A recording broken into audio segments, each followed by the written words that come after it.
Hi everyone. Over the next 10-12 minutes, I'm just going to try to explain my plan and how I go about running my business and how my stylists go about running their columns with their customers.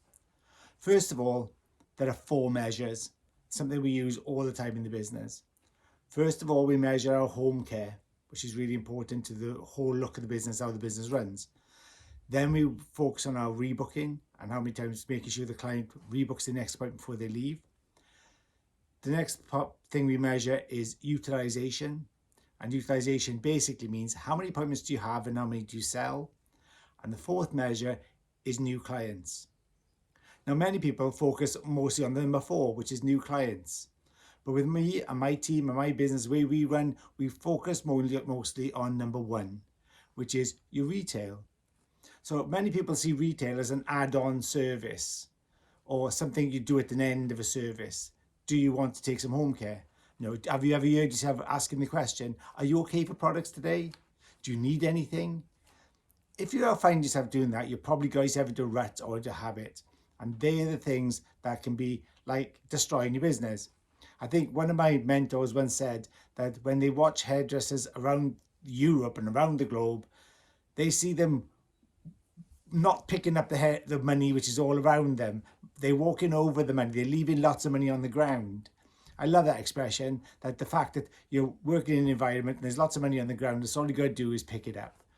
And picking it up, I mean metaphorically, is to actually change the way you look at things, change the way you do your service. And when we talk about change, everybody thinks it's like overwhelming. It's going to be too much. You can't do that. It's just like too much for me to do. And actually, the changes that I expect you to make, the changes I suggest you make, are really small. You're probably doing 90% of what I do in my salon already. You're probably doing 90% of what my team does. But this was extras 2 and 3% will take you to 100%. That'll change all the outcomes. So first of all, with retail, why is retail? Why do I put it first? Well, we know that clients come to us for one of 2 reasons: to solve a problem or to feel good about themselves. And once we use what I said earlier on, which is the IQ, the information, knowledge, education and wisdom, then the first part about that is gaining information. So during the consultation, I want to find out what the client loves about their hair and what they don't like about their hair. And then what I want to find out is about how I can manage those things and how I can solve those problems. What I'm really interested in is what they don't like. What I'm really interested in what things they find challenging and how I can find a solution to those. But once I find a solution, I'm using all of my knowledge, all of my experience with my education and the things I know about products and how I work the products in salon. They're the things that I'm going to start solving their problems with. That's always retail, right? Unless it's I'm using color solution or I'm using a haircutting technique. But I would say the majority of times retail will come into that. Finding the right shampoo, conditioner, the right treatment, the right home care. All of those things are really important. And I put that at the very front of the consultation. So no longer is retail an add-on, is the first part. And I introduce that at the very early stage during the consultation. Then I'll talk about the client about the longevity of the visit, about how long, if I'm doing a haircut, how long the haircut's going to last, how it's going to feel for the first 2 or 3 weeks, how it's going to feel for week 2 to 3, right up to week 5, then how it's going to get really difficult to manage that from week 5 onwards, and what type of things they're going to find. Like, you can almost predict it. You know that the first week is going to feel a bit short, and then you get that feeling that it grows into it in a week or 2, and then for the next 3 or 4 weeks it's going to feel great. But then if it starts feeling a bit heavy or you can't quite manage it, then it probably needs a trim, it probably needs a reshape. But also I'll tell them how to use the product more efficiently. So in the beginning, attempt to use a little bit of product. And as the time goes on, when the hair starts becoming more difficult to manage, then I'll say you can add more product. That would help. Giving them solutions to the problems to give them longevity of the visits. The same with colour and how long the colour is going to last and what the next service is going to look like. Is it going to be a colour refresh? Will they need a toner? Will they need like a complete redo? Do they need the roots doing? What do they need next? And again, I'll do that in the consultation process and I talk about it. I'm already planning ahead. And that already plants seeds for them to let them know about when I need to see them next. And critical here is that I'd never just say, I want to see you in 6 weeks, or I want to see you in 8 weeks, or I want to see you in 10 weeks. I always use dates. In my salon, we work from 6 weeks to 8 weeks dates. So for instance, today, it could be the 10th of January, that I know that I want to see a client in 6 weeks, around about February the 27th, February the 28th.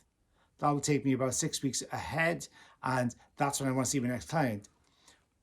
Now we know that if you don't rebook clients on the way out, the majority of clients you won't see them again for 12 to 14 weeks. That's a huge amount.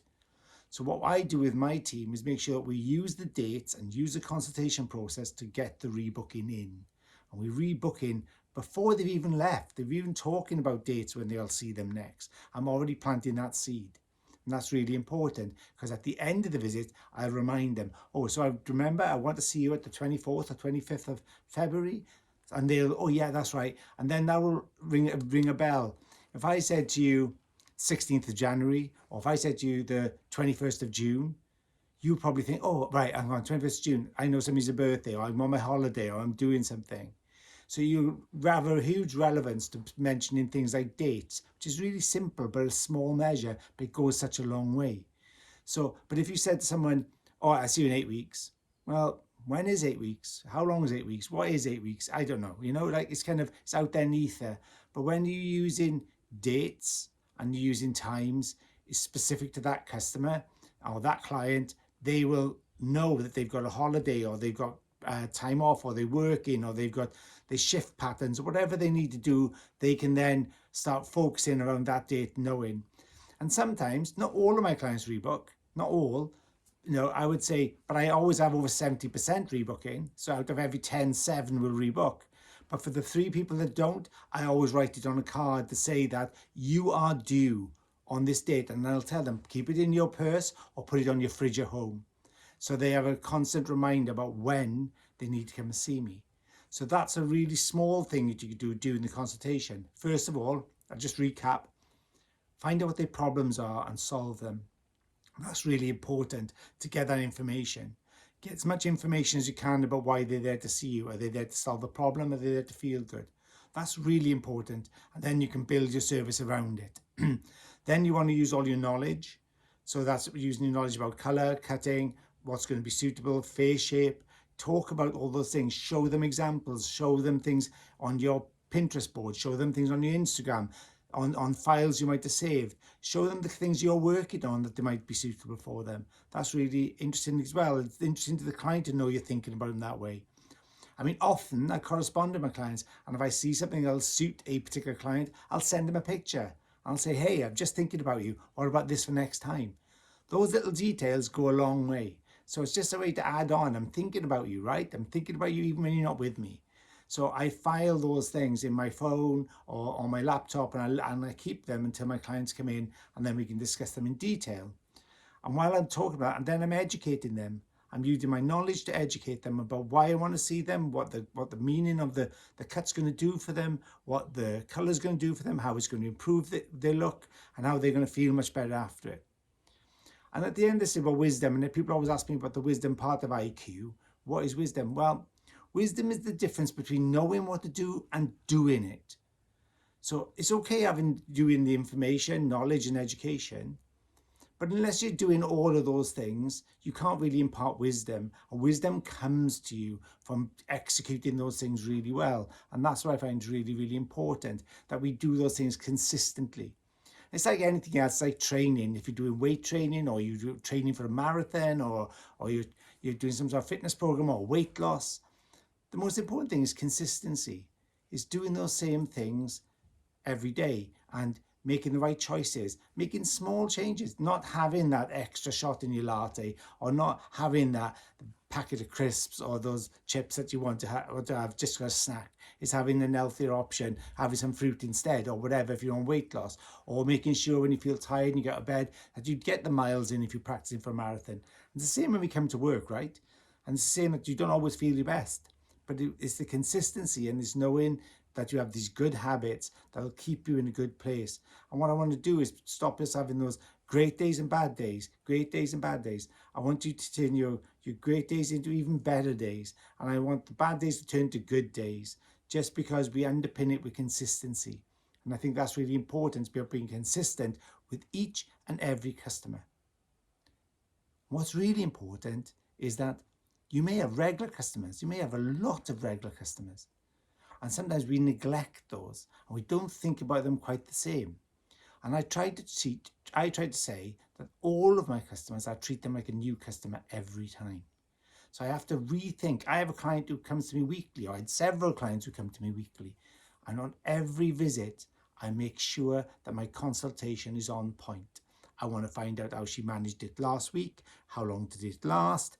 Was she happy? Was there anything that she didn't like? And I can guarantee you, even from my most loyal clients I've been doing for like maybe 40 years or more, they'll always have a comment to make. They'll always say, oh, well, it didn't quite dry as well, or it didn't hold the shape as well, or it went floppy, or yeah, it was okay, or those type of things. I'll get a lot of feedback from, even when they say, oh, it was okay. Okay, really? Are you happy with okay? Because I'm not happy with okay. I want it to be great. I want you to really love it. So then we'll talk about what I could do. Then I'll change something. I'll introduce a new product, or I'll maybe say they need a haircut, or they need more color, or whatever it is to solve the problem that they had the week before. So those are the things I do, even with my most loyal, regular customers. And sometimes we ignore them and we kind of go, same again. And those are the type of things I like to do. I love seeing other people's clients. I love if one of my stylists is sick and I have to step in and see the clients, I love it, because I try to restyle them all. My stylists hate it, but my stylist will do the same thing to my clients. If I'm not in the salon, if I'm not there for a day, one of my clients needs to come in, they'll always change what my clients are having. And it's good to keep that change, keep that freshness. And I think those are the things that we need to concentrate on. So the 4 things you need to measure, remember, in retail, your rebooking, utilization, and new clients. And like I said, most people concentrate on new clients before they do the other 3. And what we have found is, the more we concentrate on the rebookings and on the retailing and on the utilization, new clients naturally come to you. They just turn up. They just call, your own clients will recommend you. They call the salons, they see you on Instagram, they see you on social media. But best of all, they get word of mouth. Somebody's recommending you. A client who you looked after better than she's been looked after before will recommend you. Just because you've gone through the system, just because you've done information gathering, you've gathered all the information, it's because you used your knowledge, you've educated them, and then you've done all the 3, and you've imparted wisdom, and you've learned together. Now you're building a relationship, and that's so important. So then new clients will find their way to your door. And so by looking at those things and then understanding the weight of like frequency, for instance, instead of letting your clients not rebook and they go 12 or 14 weeks, just by bringing down that time to about under 9 weeks. In my salon, we keep it under 9 weeks. My team are drilled into them that under 9 weeks, because if they got more clients under 9 weeks, that means that their turnovers go up. And that just by not seeing a single new client, if it takes 300 clients to have a busy stylist to keep 70% booked or more over a 6 or 8 week period, it takes 300 customers. If you can affect 75% of those clients, 25% of those clients, that'll mean 75 clients out of the 300 to come back in 9 weeks. You'll put something like 3,000 euros onto your turnover. And if you work on commission, that's like 1,000 euros commission extra in 1 quarter, with just 25% of effect on your customers.